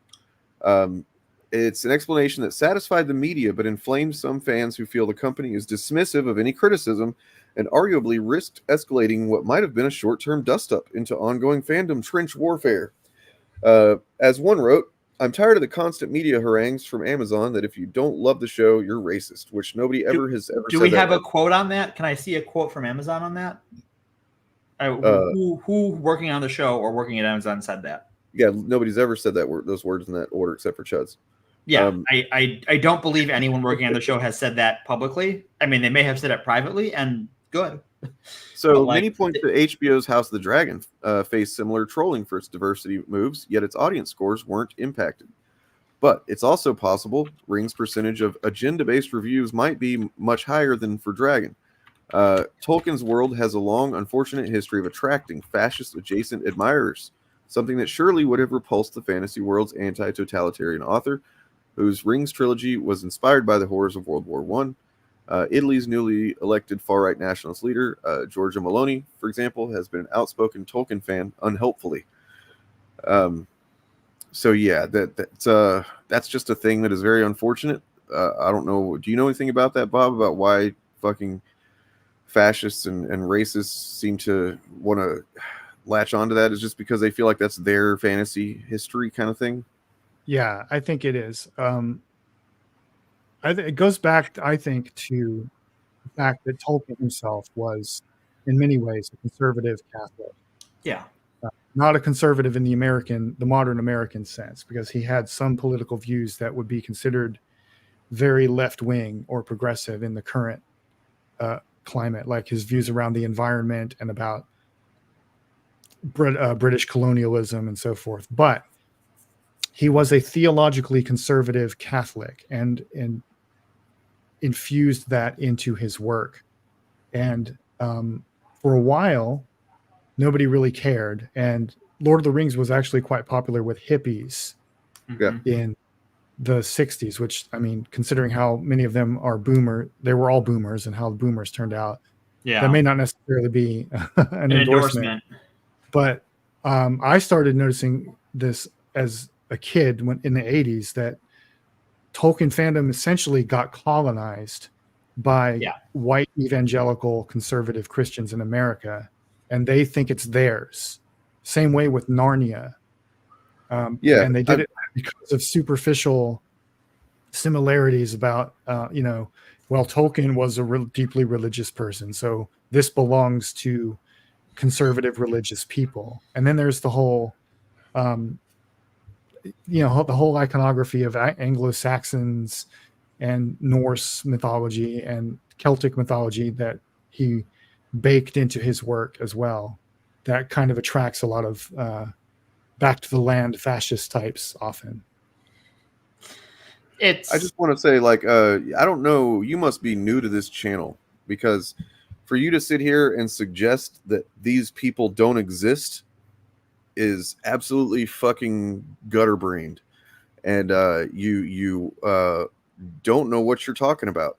And I'm gonna assume the best. I'm gonna assume the best in good faith, and give you benefit of the doubt that you just are extremely ignorant about this area of fandom, or this element of fandoms, of all fandoms, and not just assume that which is possible. This is also possible that you know exactly what the fuck you're saying is bullshit.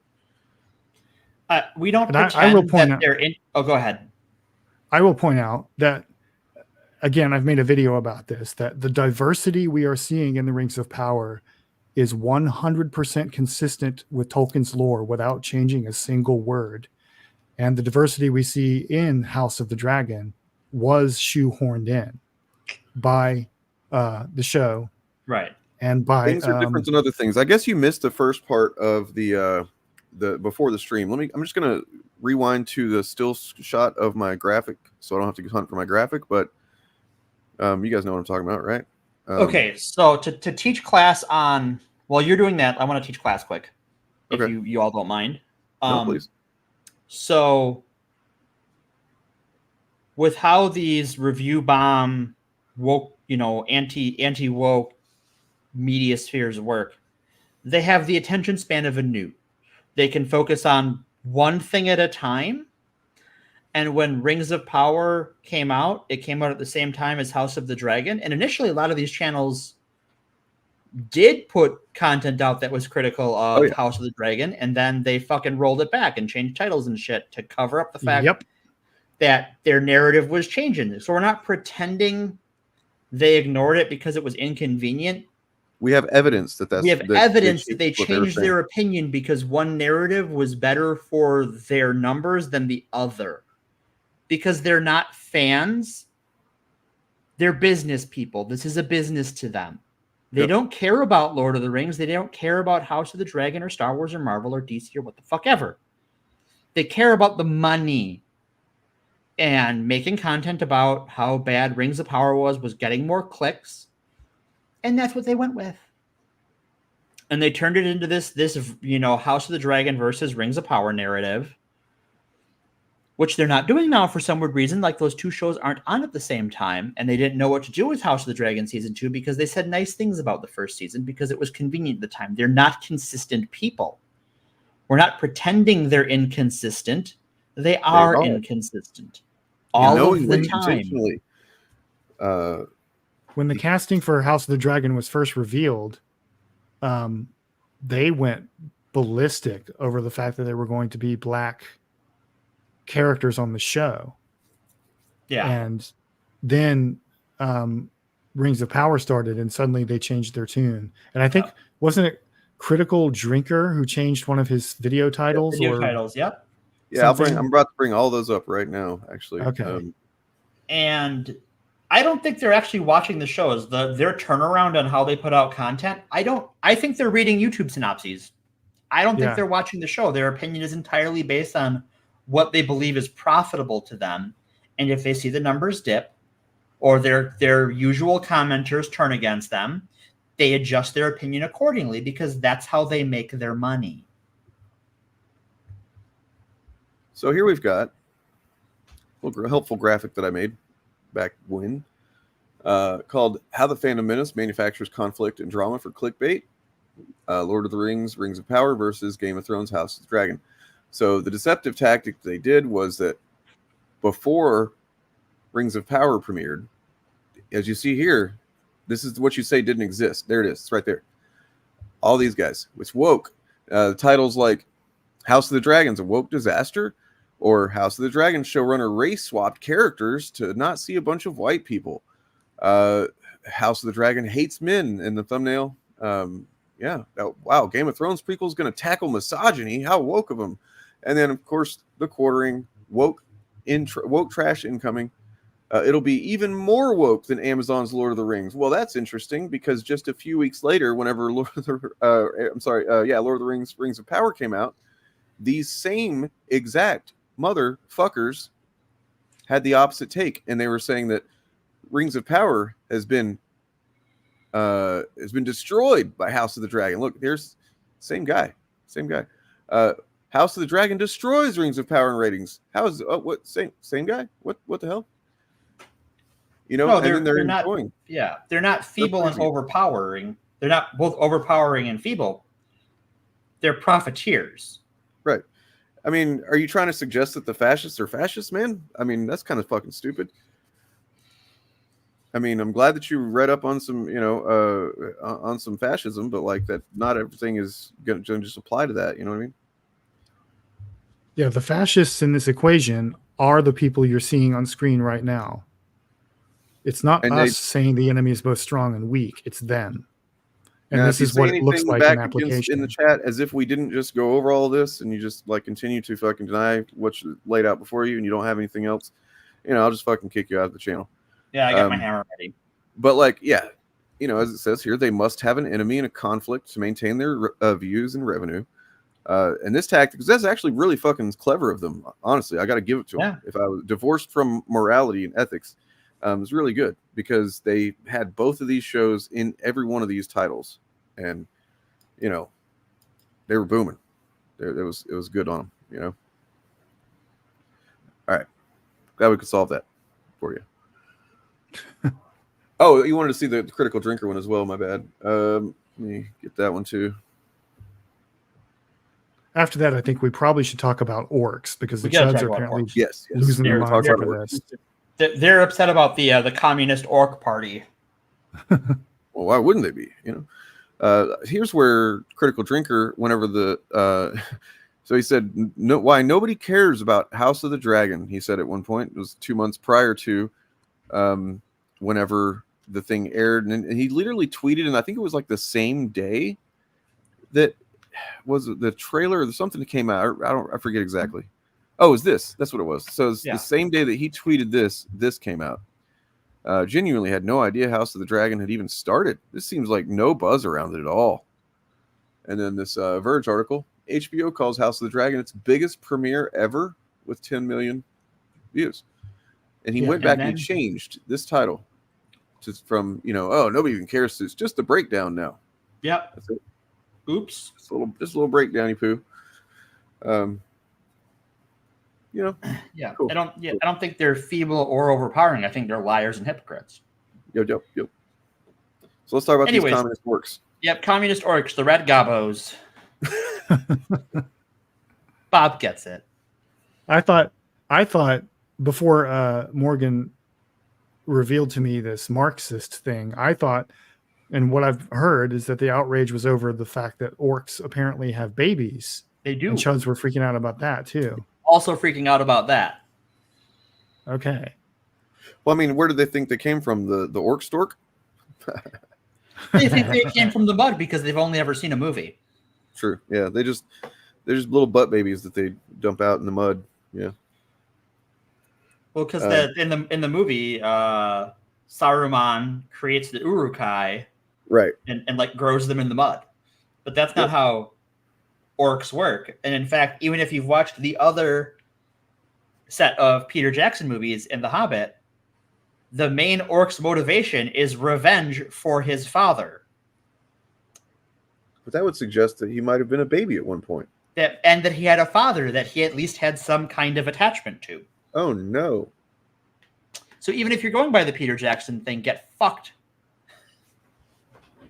But yeah, they don't think orcs have families or are born, even though they're come from corrupted elves originally. I mean, I will say it was slightly off-putting to be like, oh, whoa, that's kind of humanizes this gross-looking motherfucker. By the way, the orc makeup in this show is fucking excellent. Fucking amazing. Yeah. The fantastic. The orcs look amazing. It is lore accurate, by the way, that orcs fuck. Yeah. Oh god. In the Silmarillion, it is Tolkien explicitly says that orcs reproduce in the same manner as elves and men. I'm sure there's some distinctions in how they do it, but we don't need to know about it. There's some like minor, intricacies, but like the general process is still right. Yes, allowing for. I doubt they have a very robust culture of consent. Maybe that's the maybe one not. thing. Like, because the orcs are about like violence to other people as much as anything else. So like maybe like with each other they're just fine. Like that's just maybe. I don't know. We haven't seen that. I don't know. Well, the Peter Jackson movies showed several times where they're just getting fights with each other for no fucking reason. So yeah, but people love their spouse and get in bar fights, right? Like they're just soccer hooligans then. Yeah, I think what Chuds are probably freaking out over, and this probably ties back into the Marxism thing too, because Chuds don't understand Marxism either. No. Is that the orcs are being shown somewhat sympathetically. Yeah. Or maybe empathetically is a better word. Yeah. That that they're being shown as having motivations that are rooted in being oppressed and so forth, or at least feeling like they're being oppressed. And I guess that's bad, or that's Marxist somehow, despite the fact that also comes directly from Tolkien. Mm-hmm. I mean, because the Chuds in general, that's just the common theme with all of the stuff that they say is they don't want people to have empathy for perspectives that aren't their own. Well, once you get people start having empathy and sympathy even for various perspectives, it's all fucking it's all downhill for the right wingers. Yeah, they don't understand that you can you can have empathy and even sympathy for someone and still think they are wrong and need to be opposed. Yep. Right. Like and this is a consistent theme in Tolkien. Like, it's worth noting here that the reason Christopher Tolkien hated Peter Jackson's movies is because he felt they stripped out all of the moral philosophy and turned it into action movies for teenagers, which is kind of a paraphrase. And one of the ways the movies do that is by presenting warfare and combat as kind of a crucible for masculine apotheosis, right? Where men find their true purpose and become hero, and it's like very heroic and glorious. And then every once in a while, a woman can, as long as she has her big moment where she goes, "I am no man." Yeah. Whereas in the books that Tolkien wrote, war is not that at all. Fucking worst. War is tempts us towards evil. Yes, it's hell, and it tempts us towards evil, even when it's necessary. And it's never something that should be sought or celebrated. And he always goes out of his way to talk about how the cause of good is best advanced through acts of pity and mercy. Well, it's.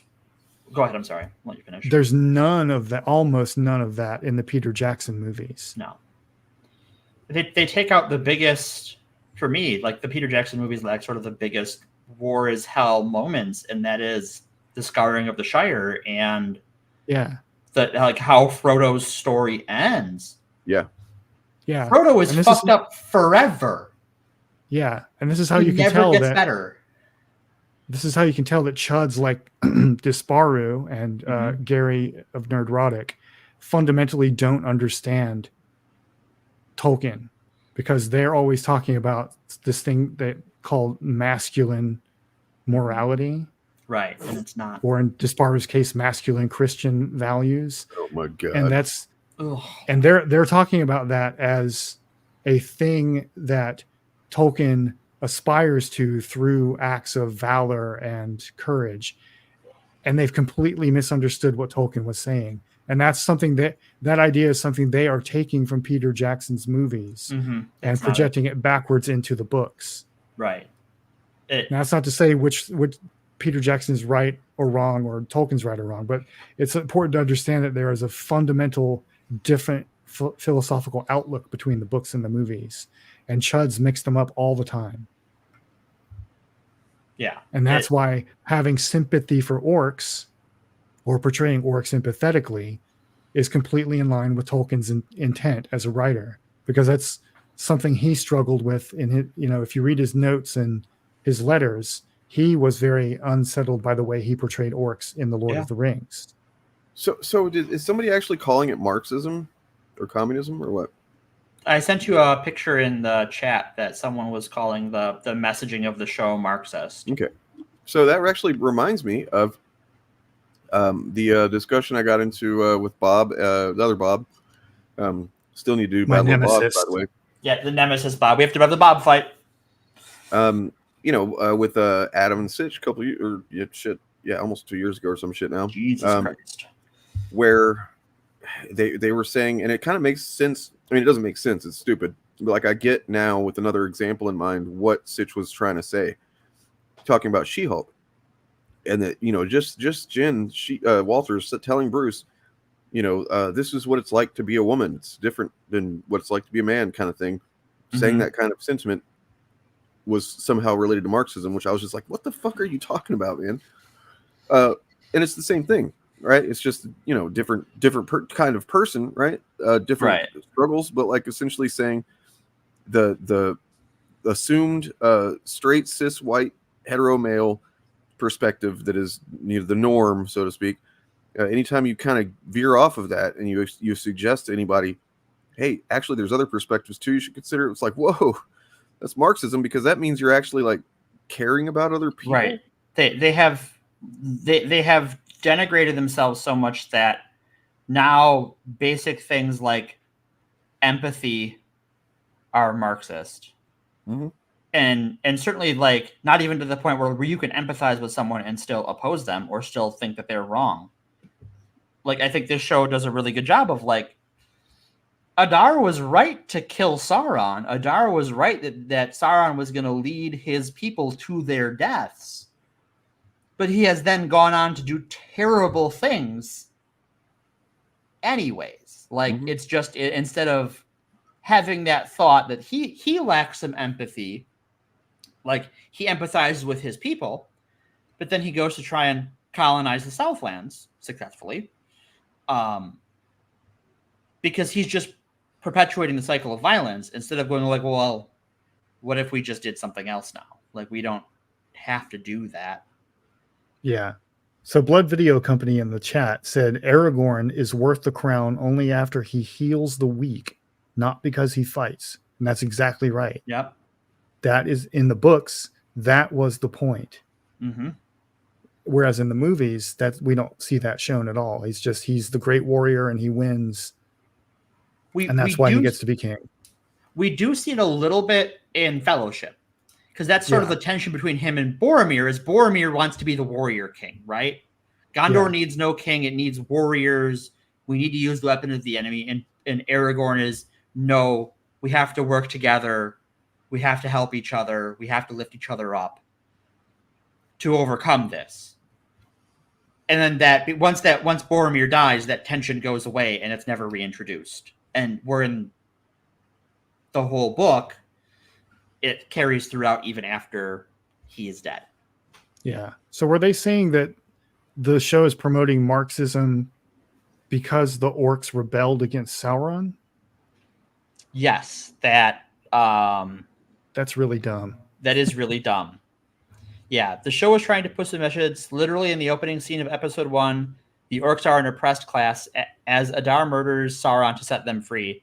It's literally a message of killing off monarchy to create a people's revolution. Never mind that Adar is also effectively a monarch. More of a religious leader, but still a single ruling figure. He doesn't just add democracy. It doesn't become an orc Soviet in the mountain there. Like, it's I'm going to pull up a Tolkien quote here about orcs and being oppressed. Let's see if I can find it, because I think it's quite relevant. Sure. Well, in the meantime, I wanted to show a couple of things here about just these are some takes that I saved from last season. Okay. I think are pretty fun. I got the quote, by the way. Some Lord of the Rings fans, this is supposed to be medieval Europe. Why are there black people? Me. Why are there potatoes? Yes. Yes. Yes. Potatoes are an American plant. Mm-hmm. And then also, here's this guy. Remember this? Wow. What? Galadriel Every male character. Brave. I literally can't think of who he would even be talking about. That's those things. Yeah. I guess exactly, if we're just talking about like the first couple episodes, like exactly Gilgamesh or Gilgalad. Yeah. Exactly him. But then he's saying something about Galadriel that's like basically completely opposite. Not true. Yeah, she is brave, but she's an asshole. Yeah, she's an asshole. And according to a lot of judges, she's very, very dumb. Yeah, and she kind of is. Yeah, I mean, she's at least short-sighted and trauma motivated. So yeah, we got it. I will never stop driving this point home. Chuds, if you're listening, you were not supposed to like Galadriel at the beginning of Rings of Power. The fact that all of you freaked out and made like countless videos about how unlikable she is and how this is bad writing because she's so unlikable demonstrates that you don't understand what you're watching. Right. The point is that she's unlikable. Yes. Anyway, here I have the quote if you guys want to hear it. So this is from an essay Tolkien wrote called Morgoth's Ring, and it's describing the condition of the orcs. Quote, but even before his wicked... excuse me, let me start over. Quote, before even this wickedness of Morgoth was suspected, the wise in the elder days taught always that the orcs were not made by Melkor, and therefore were not in their origin evil. They might have become irredeemable, at least by elves and men, but they remained within the law. That is, that though of necessity, being the fingers of the hand of Morgoth, they must be fought with the utmost severity, they must not be dealt with in their own terms of cruelty and treachery. Captives must not be tormented, not even to discover information for the defense of the homes of elves and men. If any orcs surrendered or asked for mercy, they must be granted it, even at a cost. This was the teaching of the wise, though in the horror of the war, it was not always heeded. It is true, of course, that Morgoth held the orcs in dire thraldom, which is to say oppression, for in their corruption they had lost almost all possibility of resisting the domination of his will. So great indeed did its pressure upon them become ere Angband fell, that if he turned his thought towards them, they were conscious of his eye wherever they might be. Unquote. That's a way more nuance about orcs than I would have really expected, I guess. Yeah. So just remember that quote, put it in your pocket, and go watch Rings of Power and tell me how the depiction of orcs in Rings of Power is in any way inconsistent with that. It's hyper consistent with it. And that was J.R.R. Tolkien, not Christopher Tolkien. The man himself. Describing the orcs. Yeah. Yep.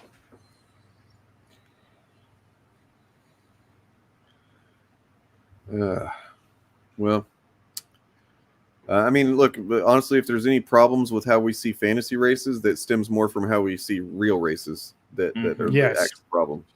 It's the for reverse. That, we could have no problems with fantasy races, but yeah, the way D&D constructs fantasy races is reverse engineered into the game from culture, not the other way around. Yeah. Right. Well, and a lot of Guy Gax's opinion is someone who lived in rural Wisconsin.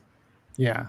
Although to their credit, they have with the latest rules update, they have done away with that now. Done away with a lot of it, yeah. With a lot of it. So which, like there's some chuds that are mad about that too. So. Yeah. Like your ability score modifiers for strength and intelligence no longer have anything to do with what race you are. Yeah. It comes from your training now, which is what it always should have been. Mm-hmm. But that's for another stream. Yeah, we can talk about the intricacies of D&D and other role-playing games and how they handle that another time. Indeed. So Dan, you got to get wrapping up. Yeah, I mean, it's Sunday night, got to get the kids on track for school this week and stuff. Yeah, cool. And thanks for having me on. Yeah, thank you for being on. Thanks for being on. Great. Maybe. What day does the episodes drop? I think it's going to be Thursdays. Okay. Well, I mean, we can talk about, possibly just doing this again. Something like how, Morgan and I have been doing, like, we would split time of an episode. So we would, like, cover something like X-Men or whatever for a little bit and then maybe talk about some other smaller topic. We can talk about doing something like that if you want to try it again. But, don't answer now because I can't handle the rejection, all right? I will not be a Karen, and I'll keep whether I'm attracted to you secret or not. I saw an ad for it and it looked pretty cool. I'm gonna check it out. You recommend it? It does look cool. I got to say though that Terminator is one of those franchises that I think is going to have diminishing returns. It's an extremely limited concept, and I don't think they can do much more with it. Trying to do the same premise as the first film, like. Yeah, they did it once, and Cameron did it again the second time and fucking perfected it. And then it's been other than the live action show, I don't think anything great has been done with it since. Yeah, that was interesting. The Sarah Connor Chronicles was interesting because it wasn't just them sending Terminators back to kill John Connor. They were sending Terminators back to construct the future that made them possible. And taking over society. That was a cool idea. Yeah, we should do more of that. Mm-hmm. And also with different Resistance members, like it did a lot of cool stuff with the time travel. Like even different Resistance members coming back because a Terminator would go back, and then someone from the Resistance would go back, and then eventually it's like, well, wait a minute, none of us have the same Judgment Day anymore. Right. So like the future has changed that many times that like even what's happening when no one has the same chronology. Yeah. It was It's wild. like it's pretty crazy. And I think you can only do that. You couldn't do that in a movie, right? Like you don't have the time. Because No, you got to no let that ferment. They sort of did that with the last 2 Terminator movies. The one that had Sarah Connor come back, and then the one right before that that had Emilia Clarke in it, playing Sarah Connor. Oh. They tried to do something like that, but yeah, the TV show did it much better. Yeah. Which I think is now on Hulu. Oh, I'll have to go back. Yeah, and watch it's that. what incomplete. It's cliffhanger second season. Yeah, The biggest cliffhanger ever kind of thing. It's like, whoa, I need to see that. Oh, I'm never going to. Yeah. And it has Lena Headey. Yep. Future Cersei Lannister in it. So that's always good. I love watching her. For me, she's always Mama though from Dread. Yep. Yeah.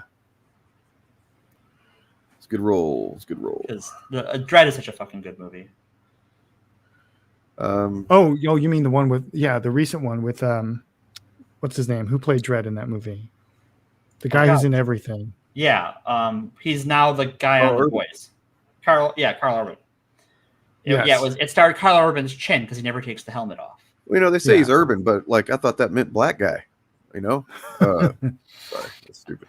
Bob's channel is Bob of the Old Ways. That is linked in the description. Check it out. It's literally my screen name. That's the one. Trying to find. I'd clipped a couple of things off of this Mauler Deadpool Wolverine review that are like kind of tangents, but still entertaining. Couple of minutes of content because I'm trying to keep the review kind of slim down as much as possible. But so yeah, I'm gonna play one of these here on the way out the door. I mean, I'm gonna take off and go check and see what's going on with family, so I won't be back, but. This will play for a few minutes, and hopefully you guys will enjoy it because I enjoy talking about Wolverine. Happy Labor Day, folks! Yeah, happy Labor Day, everyone. Head over to Bob's channel. Bob, not that other one, but I mean not the other one. You've already been to the other one. Check out this Bob. They're both linked in the description. Just subscribe to all those people, man. Why are you not doing that? This is the Bob that will do a stream with me. I will say, Bob Chaos, I'm coming for you. Oh, spicy. I'm coming for the throne. Okay, that kind of thing. Okay, I thought you meant you're coming for him. Oh, no. I'm sorry. I'm sorry. It always goes back to that with you, Dan. You're always sometimes it is called the FAPcast after all. Okay, you know what? That's on. Remember, Morgan, how you were so excited that this is what was going to happen whenever we started calling it that? I'm exactly not excited about that. Oh, that's right. I remember. Daniel. Oh, Daniel. See, I need a full name to call you to like scold you, so it's going to be Daniel for a while. Okay, that works for me. All right. All right. Here's some bub facts. You guys appreciate you being here and appreciate you all for watching and all these things. Take care of yourselves, one another. Happy Labor Day. Happy Labor Day. Check to make sure. If you live in America, and I know most of you do, if you live in America, go to vote.org and make sure you're registered to vote. Yes. A lot of places are taking people off the voter rolls. A lot of places have borderline draconian rules for registration and when you can and how you can. Get that done. Get it done now, tonight. Perfect thing to do tomorrow. Do it. Yep. Do it. Do it. Peace. Later. Namarie. That opening sequence was the thing that made me fully internalize that Logan's skeleton is made of adamantium except for his teeth. Like that wasn't something that I had thought about until then. And then I was like, hey, why did it skip the teeth? Why isn't he had just like, I don't know, metal? Because he had to be able to he had to be able to fit in and do like spy shit and stuff like that. I don't know. I mean, it is a do his teeth grow back? I guess they do, right? Like if he gets his teeth knocked out. I mean, let's face it. Wolverine's origin is something that, like, I think they just had a cool design idea for a character, and they just thought backwards from there for him. Because I mean, his origins was a mystery, and that was a big deal for him for a long time. Don't you talk about don't say correct things about Wolverine. Oh, sorry. No, it's totally like it's so backwards, done backwards, basically. That like the original appearance of Wolverine, if you look at Hulk 180, 181, he has like no hair on his arms, which doesn't even make any sense because his arms seem to be bare, but he's Wolverine. Like there's an issue. One of the first ones I remember reading as a kid. He gets his I think he gets blown up right at the very beginning, big bomb or something like that. So all his hair is gone, and then the rest of the issue takes place almost in real time. And as the issue goes forward, like each panel, basically his hair is a little bit longer. So like that's how I came to understand how his healing factor worked as a little kid. And so like there's no reason why he should have no hair on his arms in those original appearances, except they hadn't really decided he was going to be a hairy guy yet. Also, they didn't say that his claws were bonded to his hands or anything in those original appearances. The way that it was originally conceived, they didn't say this either, thankfully. But like those were gloves. There's gloves with claws on them that he wore. Huh. So it was only after that first appearance in Hulk, and then the intervening time between that and then Giant Size X-Men #1, when he really made his full mutant appearance, that they decided these other things. But even still, there's some issues of Uncanny X-Men back then that his arms are not hairy whenever he's got the Wolverine costume on. And then canonically, there was like some kind of miscommunication with like the artist and whatever. Canonically, they've kind of retconned to say that he was wearing flesh colored sleeves in those appearances. Huh. So that's weird. That is no, weird. you don't. Fuck you. No, you don't. You might, man. You might. So what we're saying is that Wolverine is nothing more than a giant retcon of a character. Chuds are always talking about, it's just design has made this character to check boxes or whatever, to identity boxes. And it's like, well, that's Wolverine. Whoever the editor was at the time told Lynn Wein that he wanted to create a character that was Canadian, short, and then also like ferocious and, blah, blah, blah. It's like, it literally told him to create this character. Here's the boxes to check. One of them having to do with where he's from. One of them having to do with his physical characteristics. I don't see that as any different than whatever they're talking about usually. Well, none of those were brown, so. Oh, okay. No. Yeah. And true, no vagina as well. Yeah. Mm-hmm. Fair point. You got me. All right. Let's get to this before we completely EFAP their EFAP. I was trying for it,